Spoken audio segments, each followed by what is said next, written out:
Mas o que eu ia perguntar é, como que eu sei, tipo, tudo bem, vamos pensar uma abordagem mais simples aqui, que eu acho mais simples. Preenchi o SJ inteiro, e daí eu sei que em uma das posições, quer dizer, preenchi o S inteiro, e eu sei que para algum J eu tenho a solução ótima. Né? Para algum J eu vou ter o segmento de soma máxima, que é o que termina naquele índice, né? Que vai ter o maior valor. Tá? Então, para algum J entre 0 e n-1 vai ter a solução. Eu vou percorrer ela depois aqui com um laço e vou encontrar. Encontrei, peguei. Essa é a que tem maior valor. Como que eu sei os limites dela? Como que eu sei o limite direito dela, por exemplo? Eu tenho dois, né? Limite esquerdo e limite direito. Como que eu sei? O direito.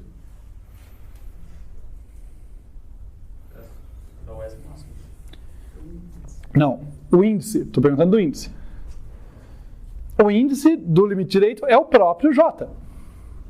Né? Porque o SJ é isso, ele é o segmento de soma máxima que termina ali. Então, se eu percorrer o vetor S, vejam aqui no exemplo para clarificar. Assim, se eu percorro S e identifico que o 27 é o maior valor, quer dizer que, dentre todos os valores aqui, o segmento de soma máxima que ganhou de todo mundo é o que terminava no 4, porque o SJ significa isso, o S do 4 é o segmento de soma máxima que termina na posição 4. Eu tenho um para cada posição, né? Eu dei chance para todo mundo. Mas esse foi o maior. Então, o limite direito dele é 4.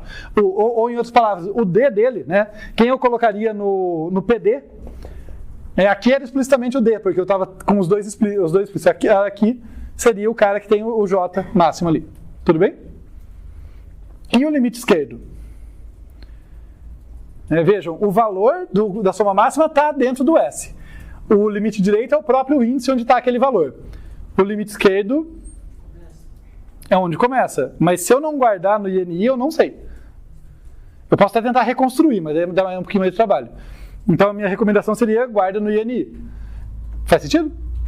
Porque lembrem do exemplo aqui. Quando que a gente define o valor do INI para um certo para um certo J, né? Para um certo índice aqui? É no momento que eu tomo essa decisão, né? Se eu tomei essa decisão aqui, se eu tomei a decisão de cima, o SJ foi construído como sendo VJ mais SJ menos 1, o meu limite esquerdo é o mesmo do J menos 1. Porque eu estou concatenando com esse cara. Se eu tomei a decisão de colocar o 0, o meu limite esquerdo foi resetado. Né? Eu sou o cara vazio. Tá? Tudo bem? Foi o que a gente tinha visto aqui nesse azulzinho. Então, fazendo isso, aqui, vou incrementar aqui, Aqui eu coloco um INI, um malloc dele aqui, né, para guardar. Depois eu me livro de todos os mallocs, mas deixa eu só fazer direitinho por enquanto, né? Coloco o INI com um malloc ali. E daí é um complemento da recorrência, tá? Eu quero que vocês se esforcem para entender essa parte, porque assim, se vocês entenderam a semântica da recorrência, se ela não é só continha, né? Se vocês entendem que vocês estão escolhendo construir o segmento de soma máxima que termina na posição J de um jeito ou de outro, faz sentido que é nesse momento que eu vou escolher qual é o início do segmento. Né? Se eu escolho que é o segmento vazio, o início tem que ser maior do que J, tem que ser J mais 1. Né?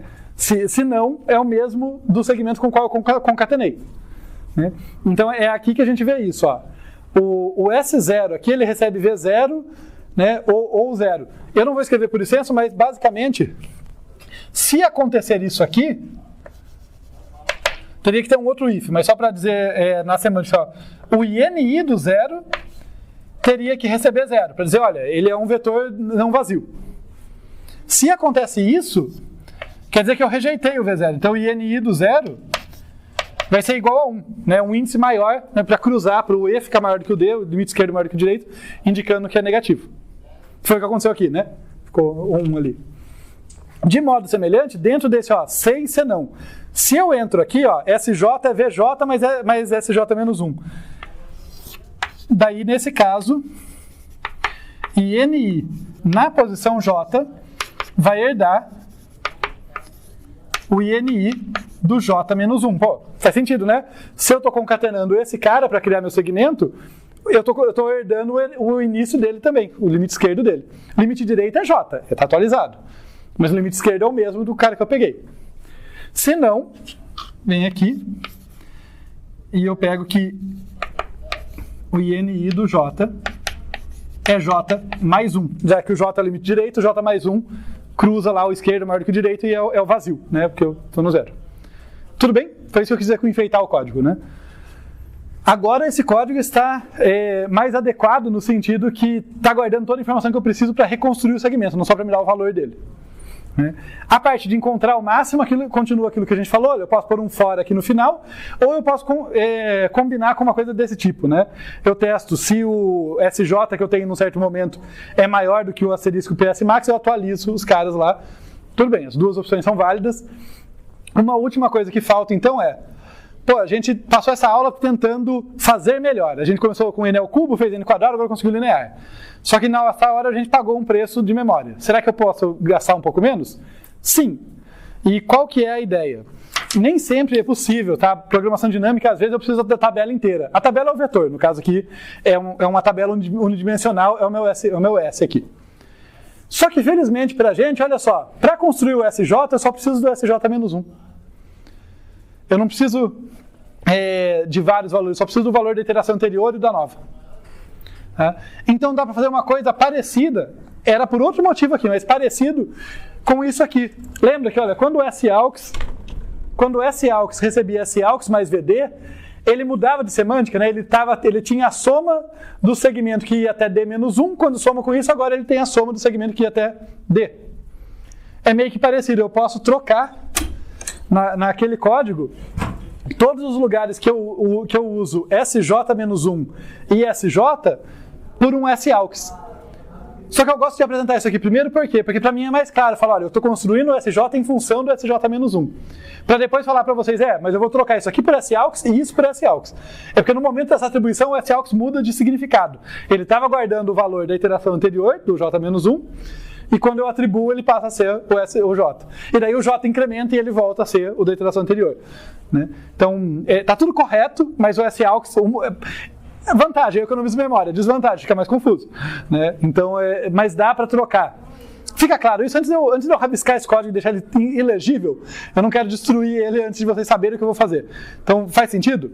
Né? Ao invés de ficar carregando uma tabela inteira, não preciso carregar a tabela inteira, eu vou só atualizando ali. Mas aí é essencial colocar uma linha como essa aqui. Tá? Porque eu não vou ter a tabela para percorrer depois. Então, daí é necessário já ir pegando naquela questão do laço, daí eu não tenho a opção de passar pela tabela por um for depois. Então eu já vou ter que ir fazendo isso aqui e ir atualizando os SMax, uma vez só. Deixa eu pegar uma cor diferente aqui para fazer isso. Vamos, esse aqui, ó. Então, o que eu vou fazer? Eu vou riscar isso aqui. Então agora tentando melhorar espaço. Ó. Agora eu vou fazer o espaço ir para O de 1. Tá? Eu risco isso aqui. Risco isso aqui, não aloco mais vetores. Vou começar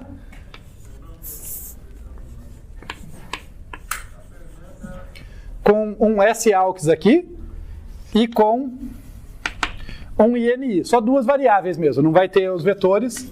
Tá? Vai ser sempre o cara da iteração anterior que eu estou guardando e tal. S0 recebe ao invés de S0, quem vai entrar aqui? SAUX.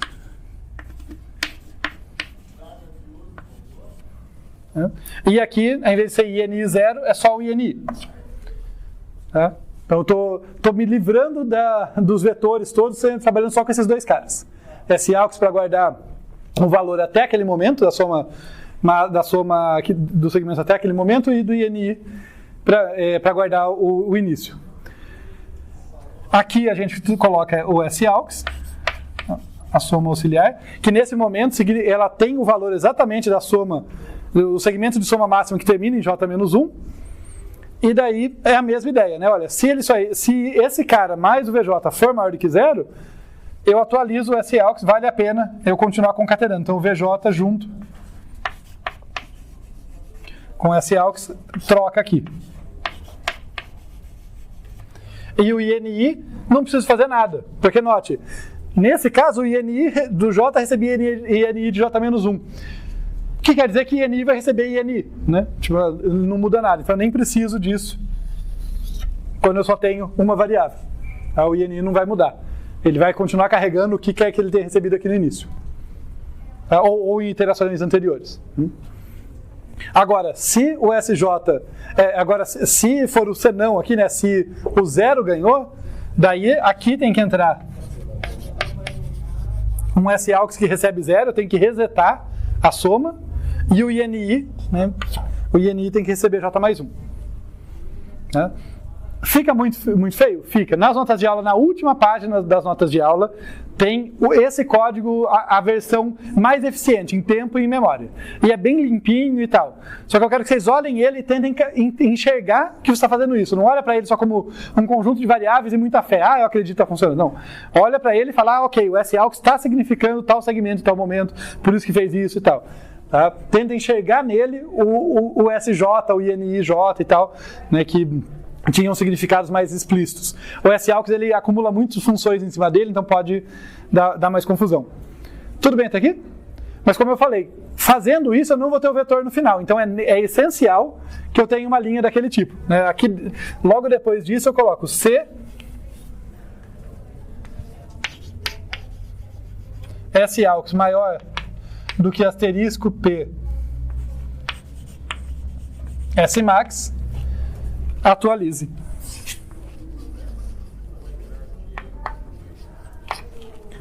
E daí, no caso, eu vou colocar só o mais importante aqui. Então, assim, eu vou... esse cara, o asterisco P S-max, teria que receber o próprio S-AUX, como é de se esperar. Esse é o maior que eu achei até o momento. Mas o que eu acho mais interessante para deixar claro quem são os limites, asterisco PE recebe quem? E asterisco PD recebe quem? Vamos lá, por favor, para ver que eu não estou sozinho aqui, né, nesse momento. Ó, a gente acabou de atualizar, né, o S-AUX aqui, nessa iteração, e o INI. Acabamos de atualizar esse cara e a gente chegou aqui embaixo. E a gente viu, opa, esse cara que eu tenho em mãos é o maior que eu tenho até o momento. Quero guardar ele no max lá, né, porque eu tenho que devolver o maior no final. Tem que atualizar o asterisco PS max para receber o valor do S-AUX em si. Isso também teria que estar aqui, só que está faltando espaço para escrever. Mas eu quero saber quem que é o limite esquerdo e quem que é o limite direito que eu guardo. O limite esquerdo é o INI, né? Que é exatamente isso que eu estou usando ele, então ele é o INI. E o asterisco PD?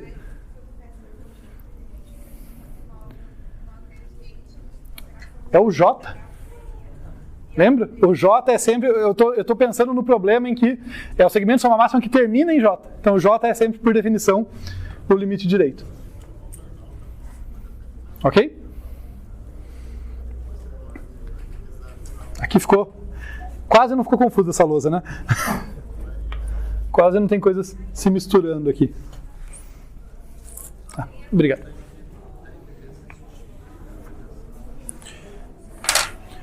Tá bom, gente?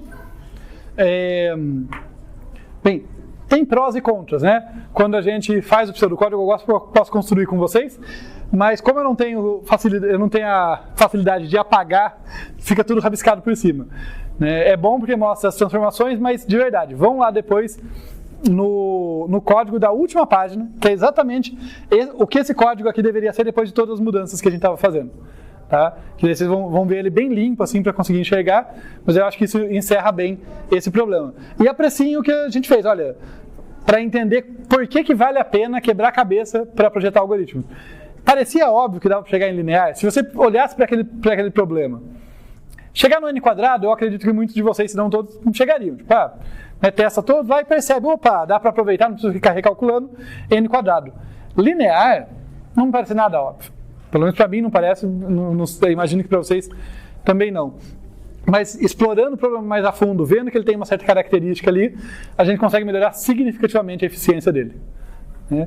E a princípio a gente pagou um preço em memória, mas depois até isso deu para melhorar. É mais para vocês terem isso, a motivação dessa aula, assim, o motivo dela é vocês terem isso em mente, de que assim... Vale a pena quebrar a cabeça em algoritmos, em problemas e tal. Não é olhar e falar, não dá para fazer melhor que isso. Obviamente não dá, então paciência. Sabe? Tem limite? Tem. Mas assim, em geral, o limite está depois de quando a gente desiste. Sabe? Quando a gente tenta pouco e desiste, provavelmente tem alguma coisa que a gente poderia descobrir. Eu, inclusive, tá? Às vezes eu trabalho muito tempo com um problema e anos depois falo, dava para melhorar de tal jeito, sabe? Não é óbvio mesmo, mas tenho isso em mente. Tá legal? Então, fechou por hoje, pessoal. Um bom final de semana para vocês.